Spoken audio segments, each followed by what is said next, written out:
Assalamualaikum warahmatullahi wabarakatuh.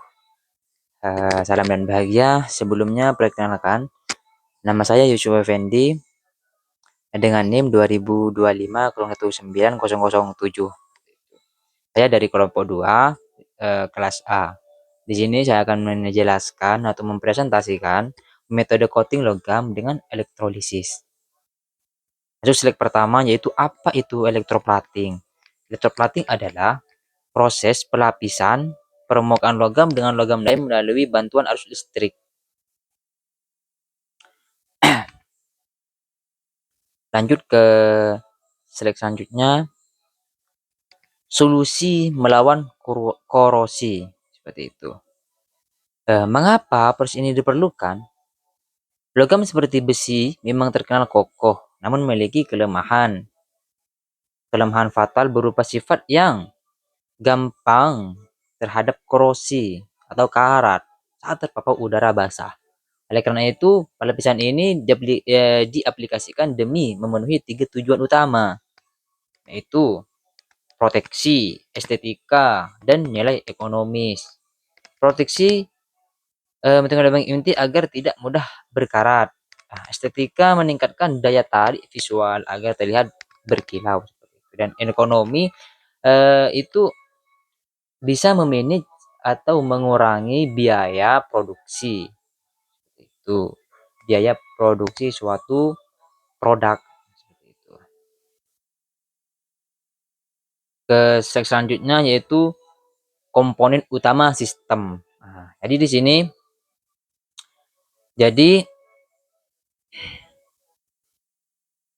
sistem pelapisan ini beroperasi di dalam sebuah wadah khusus yang mengintegrasikan 3 elemen krusial. Contohnya, diantaranya yaitu anoda berupa logam. Anoda itu berupa logam murni yang dialokasikan sebagai bahan pelapis seperti itu. Logam inilah yang nantinya akan dileburkan dan terurai menjadi ion seperti itu.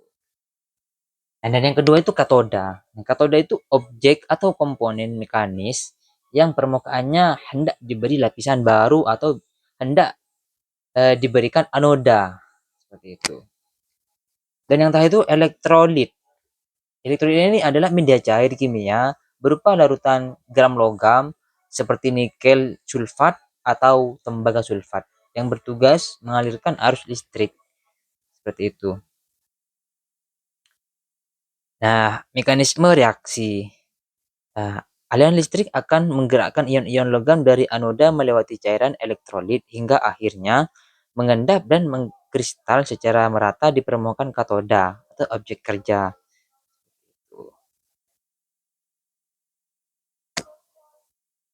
Nah, ini mekanisme reaksi yang saya jelaskan barusan itu adalah arus listrik mendorong ion logam dari anoda berpindah melalui cairan elektrolit dan menempel di permukaan katoda atau objek kerja. Seperti itu. Nah, di sini hukum Faraday.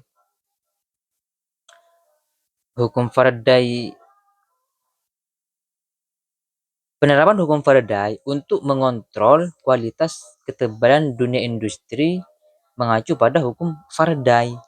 Hukum ini menyatakan bahwa volume massa logam yang mengendap berbanding lurus dengan total muatan listrik yang disalurkan oleh rumus ini, atau bisa dikatakan prinsip fisika ini sangat penting untuk mengukur ketebalan secara presisi, menentukan waktu pencelupan, dan menjaga standarisasi produk saat diproduksi massal. Nah, dan ini salah satu contohnya ya. Contoh gimana caranya mengontrol ion-ion itu.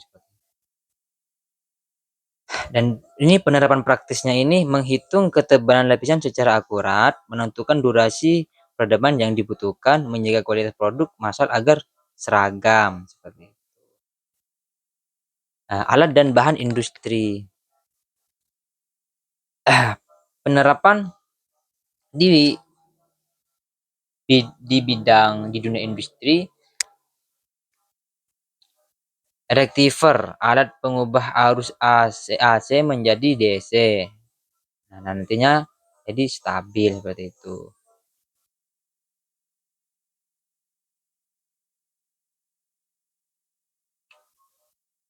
Dan juga itu ada bak elektrolisis wadah tahan zat kimia kayak fiberglass seperti itu. Jadi alat-alat yang dibutuhkan untuk proses pengerjaan elektroplating ini. Dan juga di sini ada kontrol sistem mengatur suhu dan pH larutan. Mengapa tadi ada hukum Faraday? Nah, karena ini mengontrol sistem biar di situ tidak ada yang namanya over seperti itu. Terus garam logam seperti tembaga sulfat, nikel sulfat dan lain-lain. Nah, alur proses kerja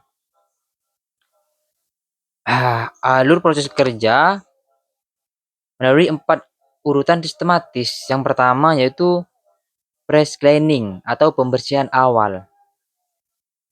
Jadi sterilisasi fisik dan kimia guna mengikis sisa lemak, pelumasan ataupun karat. Nah, sedikit saja noda tertinggal, lapisan baru dijamin akan mudah retak atau mengelupas. Nah, yang kedua itu stap atau penyusunan. Pemasangan benda pada gantungan katoda seperti itu. Jadi menata dan mengaitkan objek kerja pada rak gantung yang terhubung ke kutub katoda. Nah, ini yang dinamakan stap atau penyusunan. Dan yang ketiga itu plating atau pelapisan. Pelapisan itu proses elektrolisis atau perendaman dan arus.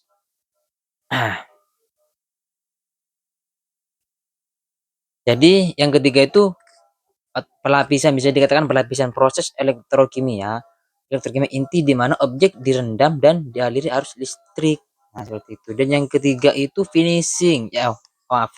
Yang keempat itu finishing. Finishing itu pembilasan akhir dan pengeringan produk. Nah,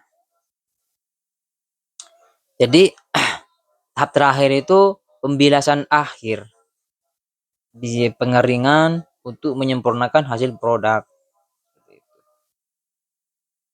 Lanjut ke slide selanjutnya yaitu faktor penentu kualitas. Nah, di sini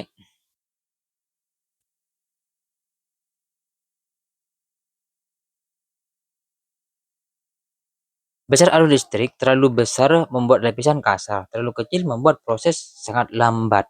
Seperti itu. Ini poin pertama yaitu menentukan besar arus listrik. Karena terlalu besar membuat lapisan kasar.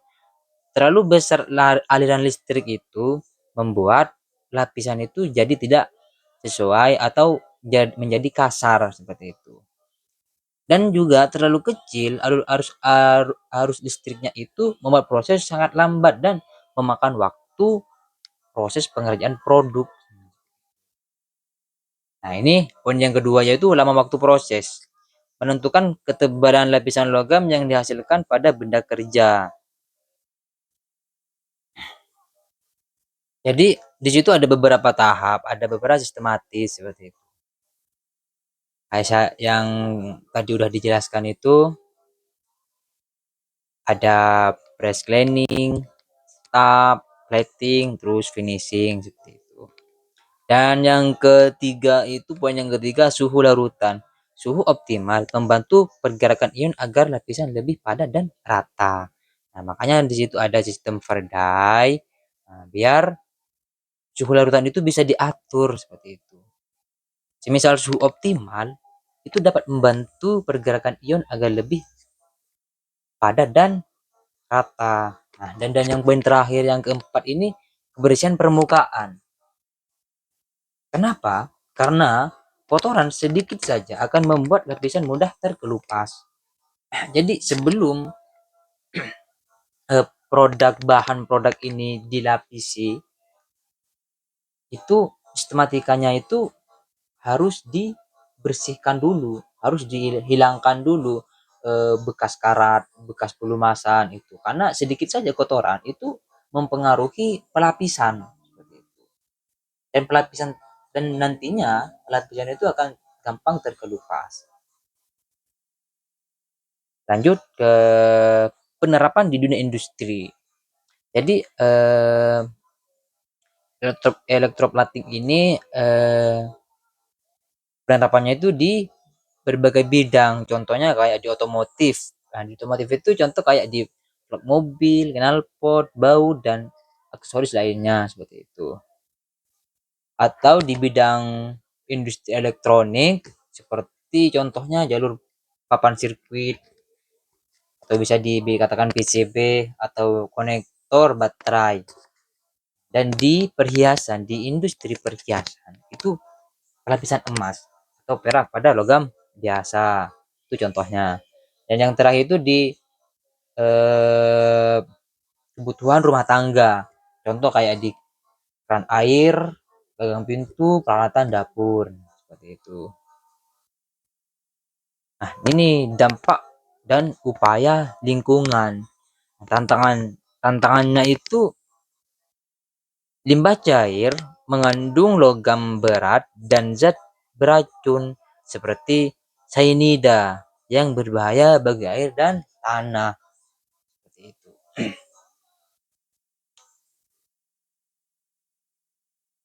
Meski sangat berguna, industri ini menghasilkan produk sampingan berupa limbah cair yang terkontaminasi logam berat serta zat toksik. Itu bisa dikatakan seperti cyanida yang berpotensi mencemari air maupun tanah. Nah, setiap pabrik itu sebagai bentuk solusi pengolahan limbah bisa dikatakan IPAL, IPAL menggunakan bahan kimia ramah lingkungan dan sistem daur ulang air proses. Nah, jadi sebagai bentuk solusi hijau biar tantangan itu bisa diatasi, yaitu setiap pabrik wajib memfasilitasi sistem IPAL, instalasi pengolahan air limbah, seperti itu. Memprioritaskan pemakaian bahan kimia yang lebih aman serta menerapkan manajemen daur ulang air selama proses produksi berlangsung.